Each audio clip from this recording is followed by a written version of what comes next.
145 лица од Кочани се подложени на самоизолација како мерка за спречување на внесувањето и ширењето на коронавирусот. Според органот за внатрешни работи од Кочани, 30 од лицата се од населените места, а другите се во градот. Веројатноста дека нивниот број ќе продолжи да расте е реална, а службите констатирале дека дел од лицата не ја почитуваат мерката, заради што ќе бидат преземани соодветни мерки. При тоа за уште тројца веќе се поднесени кривични пријави, а за 9 се докомплетираат доказните материјали, пошто ќе следува слична постапка. Градоначалникот Никол Чујлиев повика да се почитува мерката на владата, со која се забранува собирање во групи на повеќе од 5 лица, и тоа во парковите и на другите јавни места и површини. При тоа е упатен повик и до собствениците на кафематите, привремено да ги затворат овие апарати кои се поставени на повеќе локации низ градот.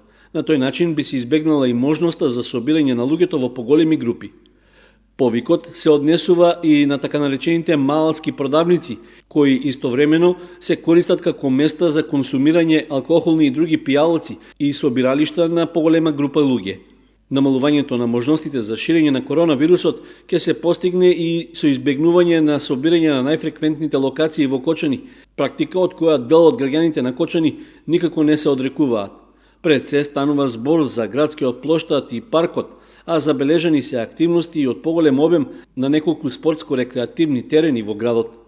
Комуналните служби и понатаму вршат редовна дезинфекција на јавните површини, а мобилниот сервис за домашна посета и службите за социјална заштита од општината постапуваат советодавно кон граѓаните кои бараат помош.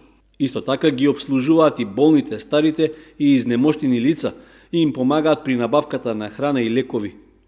Градоначалникот на Кочани Никол Чујлиев ги повика граѓаните да се грижат за јавното здравје и да се однесуваат одговорно.